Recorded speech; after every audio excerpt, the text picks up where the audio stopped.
1 Year with Ochido Ayi, and I'm your host, Ochido. So if you're joining me for the first time, you're welcome. And for those who have joined me before, thank you for subscribing. Today is day 234, and we have 131 days to go. I created this channel simply to look at the Bible from cover to cover, Genesis to Revelation. This podcast, that's what it's about, because I wanted to get to know God for myself. I wanted to draw my own interpretations, read the Bible for myself, and draw my own conclusions, really. And I didn't want to do this alone, so I decided to do it with an audience. I mean, I've done it before. I found it very transformative, and I thought it would be great to do it with people who are also on this journey with me. So while I've not had people consistently stay on it, I've had 1 or 2 people try to join in and try to be consistent. Anyway, I hope that you remain consistent. Every day we follow the structured guide from this Bible reading guide, where we look at an Old Testament scripture, a New Testament, a Psalm, and a Proverb. And today is day 234, so we're done with the Psalms. We're coasting through Proverbs, and then we are currently in the book of Job and 1 Corinthians.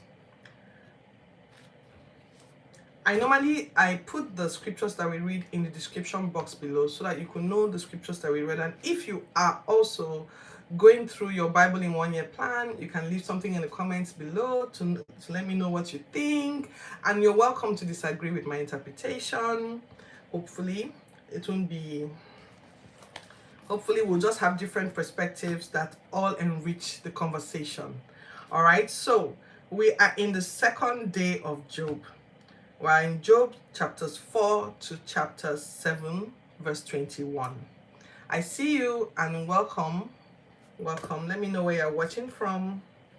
So you recall yesterday how sad, the terrible things that happened to Job, how Job lost everything and now was ill and was just basically throwing a tantrum, lamenting deeply and gravely, So Eliphaz was the first to respond to Job, because Job, we ended the book of Job yesterday with Job saying, just kill me.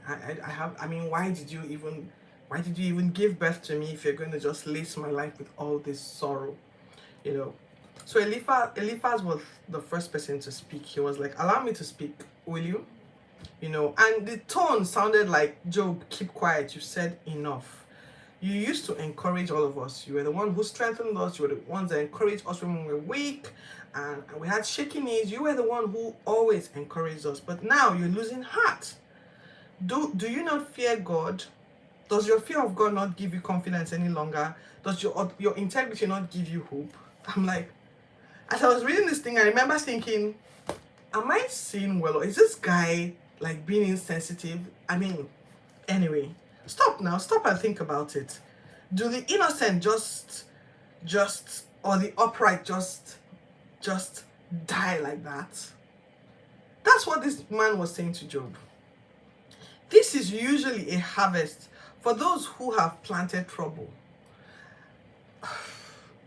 Let me save my thoughts and just stick to my notes. If God doesn't trust his angels, how much more men, people that are here today and gone tomorrow?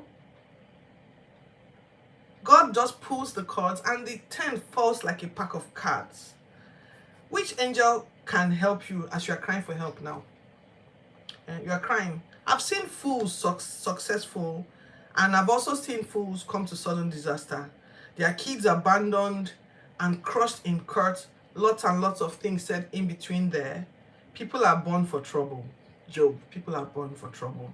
If I were you, I'd make a case before God, because God does marvelous things. He does miracles. He brings the rain. He gives prosperity to everyone. He even frustrates the plans of schemers so that the works of their hands fail. He rescues poor people from the strong, shutting the wicked up. Consider this. So, hi Storyscape. So I'm sorry, there's a lot said here, so that's why I'm looking at my notes. Normally I'd be dramatizing this, and I'll probably dramatize this a bit, so just hang in there. Okay, hi Escape. So I see you. Consider this with joy and not despise God's discipline when you sin. talk about it. I can't even help myself. This guy is self-righteous. Gosh. Yes, he may wound us, but he also bandages us. And he can save us from 6, even 7 disasters. He'll rescue you. Save you from death in famine and from sword during war or even slander of men. You have no fear in destruction or even fear of wild animals. And wild animals will be at peace with you. You die in old age, grain harvested in its proper time. I'm sorry, I've not done this. Hi, Tesso. I see you. Okay, so let me stick to the notes so that I may contain myself because I'm really upset. So Job responded, my problems outweigh the sands in the sea. That's why I'm impulsive. I'm impulsively ranting. I put that there, rant. I'm ranting. God has struck me down with his arrows and poisoned my spirit. I have a right to complain, don't I? Don't I have a right to complain? Even people complain about egg whites that are tasteless. People complain about the tastelessness of egg whites. So don't I have a right to complain when such a thing has happened to me? Let God just crush me. Let him just let him just kill me, because you even coming here to say these things to me, at least I haven't denied him, but I can't endure anymore. I have nothing to live for. Am I a stone or a piece of metal or bronze? Be kind to a fainting friend. You're here, you're accusing me with the fear of God. You're insensitive and you are unreliable. Like a brook, water here today and dry tomorrow. You have offered no help with all you've said. You've seen and you are afraid. Have I ever asked you for anything? Job is like really livid. Have I ever asked you for anything? Teach me. Show me what I have done wrong and I'll listen to you. I'll keep quiet. Your criticisms amount to nothing. Insensitive. You can sell a friend that has done no wrong. You can sell a friend that has done no... You can sell a friend. Stop assuming my guilt. I have done no wrong. I know the difference between doing the wrong thing and doing the right thing. I'm not a fool. All human life is a struggle, I agree. Like a servant waiting to be paid. I have been waiting for morning. Look at my body. Look at the maggots. Look at the pus. Look at the scabs. My days are like without hope. My life but a breath. I'll soon be gone anyway. Dead people never return. Just leave me alone. I must express my anguish. My soul is bitter and I must complain. I'd rather die than live like this. Why do you even care? If I sinned, tell me. And then he turns to God and he says, God, if I sinned, tell me what I've done. Why make me your target, oh watcher of all humanity? Forgive me, for I'll soon be gone, and you won't even find me anywhere again, and I'll be gone. I know that we're going to have a very deep time in the book of Job because there's so much to consider. This reminds me of a loved one who passed on recently. He had there was a period in his life where things were so hard. He lost his job and then he became ill, and he was just like Job, in deep anguish of soul, saying, why am I even here? I'm suffering so much. But I don't know what you guys think, but I feel like Eliphaz was trying to say something, but he was insensitive to how it... in today's generation, that guy would have been cancelled by now. He would have been dragged on Twitter, and they would have dragged him on the streets of Twitter and tore his outfits for even daring to speak up and imply that Job must have committed a sin. But I think that, I feel a bit angry because he was a bit harsh in the way he spoke to Job. But I feel like he may not be quite wrong. Let me give you an example. This is what I mean. This is a bottle of water, of air. It's empty. It's an empty bottle of water, so it contains air inside and air outside. If I suck the air out of this bottle, the most likely thing that would happen would be that the bottle would squash. Let me try and see if I can do it. Can you see that? So I squashed it. It squashed a bit. It's not squashing because of the pressure of the air going out. It's squashing because, so I'm a science student, right? It's squashing because of the pressure of the air outside crushing it, right? So to every force, there is an opposing and equal force. I'm saying this to say that Eliphaz may have been harsh in the way he said it, but he may not have been completely wrong. See, God had to tell, if you recall the story yesterday, God had to say, all right, I'm going to back off Job, devil. You have a go at him. Just make sure you don't kill him. So God had to back off. So I feel like Job was able to do the right things. Job was able to love God. Job was able to get up in the morning and remember to worship God. Job was wealthy. Job was able to work and his work prospered. Money came to him because he had God's love. And when God went into that agreement with the devil to say, all right, try and test Job and let's see how this turns out. Just make sure you don't kill him. God kind of like took a back seat.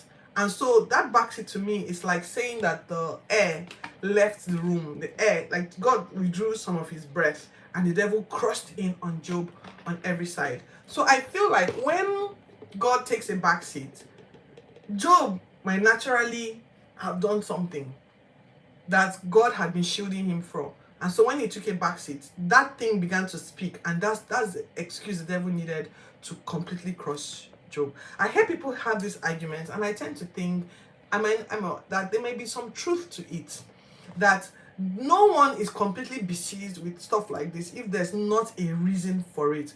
And when I mean if there's not a physical reason, for it, like spiritually we know God said the devil should test Job, but physically Job may have done something to open the door to the devil. We are all human and no one is without sin. So when God is shielding you, you think that you are righteous. But if God takes a back seat, all the things that you do that are sin begin to speak. I don't know if you get what I'm saying. Maybe you'll get it soon. But that's what I think happened. So I do understand what Eliphaz is saying that this cannot be without cause. But the manner in which he was scolding Job was completely insensitive, and I felt like a bit angry. How he spoke to Job. I'm glad the way Job responded to him. Leave me alone, just go. And I'm glad Job wasn't just Job. So Job is fighting back and is not accepting that he did anything wrong. That's what happens to you when so as a Christian, that's what happens to you when people say, oh, you are a sinner. You insist that Jesus has died for you and that he has paid the price for your sin. I don't care whether you are actually seeing the sin right there. I refuse to accept it because I insist that God has paid the price for my sin. That's what Job was doing. Insisting and insisting and insisting that he had done no wrong. But let's see how this pans out in the coming days. I hope you'll be able to join me. Please subscribe to the channel if you are yet to subscribe so that you will know what happened with Job. So let's quickly go through Corinthians, round up Corinthians. So Paul is still talking to the Corinthians chapters 14 verses 18 to 40. He says, anyway, thank God I speak in tongues more than you all. But in a church setting, I'd rather speak 5 words. I'd rather speak 5 tongues and 10,000. No. I'd rather speak 5 words than 10,000 tongues. So before I continue, I don't know what your thoughts are about what I just shared. I'd love to know in the comments below. Storyscape, Japhet, Tesso. Yeah, Tesso, are you from Benue State? If you are, let me know because I'm from Benue State in Nigeria. Anyway, so let me know what you think about that. So let's quickly. Paul says, I'd rather speak 5 words than 10,000 tongues. So Paul is an advocate for being clear about what all the spiritual things that it should be said in a way that is understood when you are in a regular church service or in the community, in a community of people. Okay, let's not be childish in understanding these things. Even though remain childish in avoiding evil. So he says that he actually said that. But remain innocent as babies concerning sin, but let's not be childish in all of these other spiritual things. You see, scriptures has said they won't listen even though I speak to them in strange languages on foreign lips. So you see, so Paul quoted an old scripture from the Old Testament, and he says, so you see that tongues is a demonstration for unbelievers. It is not really for a sign for people who already believe in God. Prophecy, however, is for believers. Is for believers. Unbelievers would think you were crazy if they heard you all tonguing away. If they heard you all tonguing away. But prophecy can convict an unbeliever in a meeting. So prophecy can be any word that is spoken, that maybe prophecy says something and it speaks directly to a specific situation that maybe unbeliever is aware of, and then it convicts him that, ooh, God is really here, you know. So prophecy can convict a believer in a meeting. Their secrets will be exposed and they will admit that God is really among you. So to summarize, in worship services, let one person sing and another teach. Let one person give revelation and another person speak in tongues. Let one person interpret it, and everything should be to strengthen the body. No more than 2 or 3 people should speak in tongues. And even if someone speaks in tongues, it must be done orderly and one after the other. One person must speak in tongues, another person, and and someone must interpret. If there is nobody to interpret, which takes me back to what I was saying yesterday, that sometimes I feel like this means speaking in another foreign language and not necessarily mysterious, because it's like, if there's nobody to interpret, then the person who wants to speak in tongues should be silent. But how would they know there's no one to interpret? Thank you for joining me. I hope you've subscribed to my channel. I hope Storyscape you've subscribed as well as other people watching. Oh, it's great to get in touch. To thank you for joining my broadcast today. Okay, so he says, if there's no interpreter, then let the person who wants to speak in tongues, let everyone be silent and speak privately to God. This buttresses again that the words that are used for tongues here may be if someone wants to speak in another language and there's no one to interpret what that person is saying in that language, then don't even speak in tongues at all. Then he goes on to say 2 or 3 people can prophesy in a church service, and let other people evaluate it.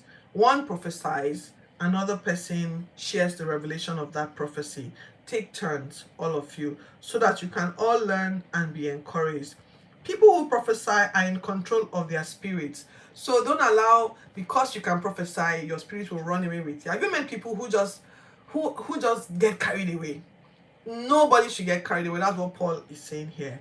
People who prophesy are in control of their spirits and should take turns, because God isn't a God of disorder, but of peace. No one should speak in meetings. No woman. No women should speak in meetings.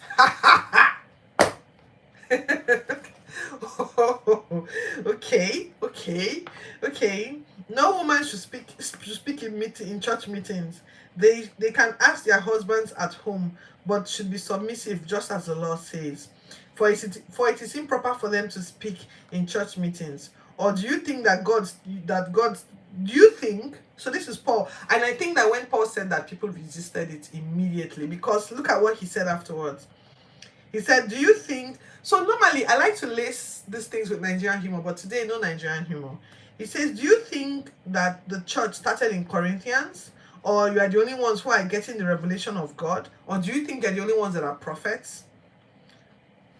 If you are do you think you're the only one getting revelation of God? If you're a prophet, you'd recognize this command is from God himself, from the Lord himself. If you do not recognize this command, then you won't be recognized as well. So he takes a stern voice there, and then afterwards he subpels and says, so brothers and sisters, be eager to prophesy. Don't forbid tongues, but ensure everything is done properly and in order.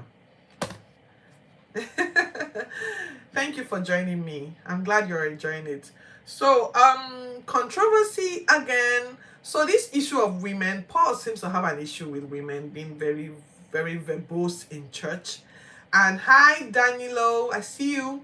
So Paul seems to have I don't think it's an issue. He tries to defend it by saying that God gave the instruction, you know. And if you remember, at this time there was no book. This Corinthians, people in Corinth, people from Europe and there was no book. The books that we are reading today as the Bible are the letters that Paul was writing to them. At the time Paul was teaching them these things, there was no real book.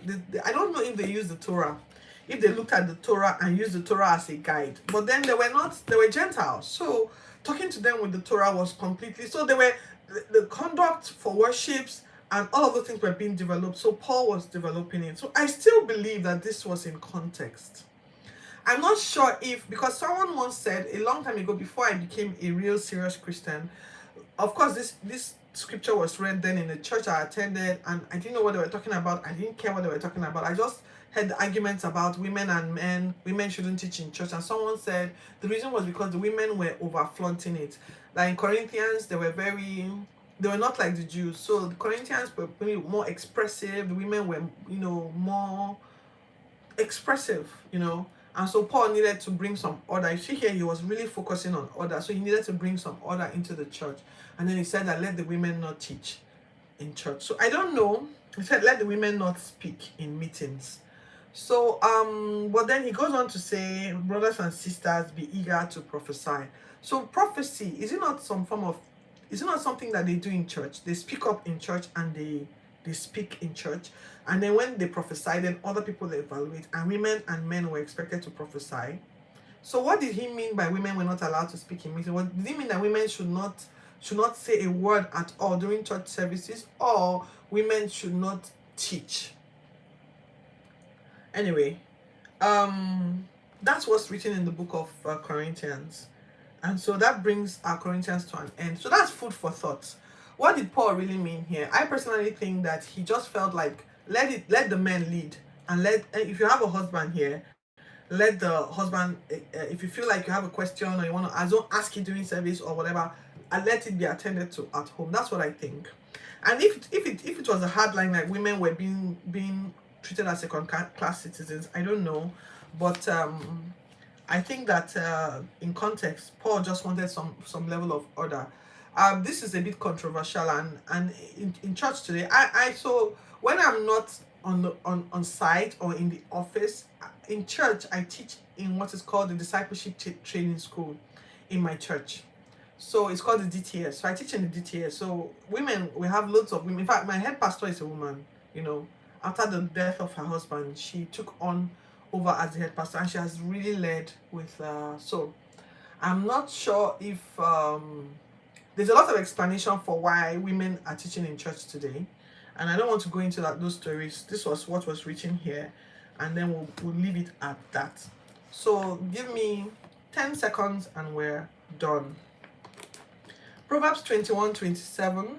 The sacrifice of the wicked is detestable. How much more so when brought with an evil intent? That's the book of Proverbs, chapters 21, verse 27. So thank you for joining me all today. Please subscribe to the channel, like, share, and subscribe. And I'll see you in the next episode. All right? So thank you for joining me today. I'll see you later. God bless you.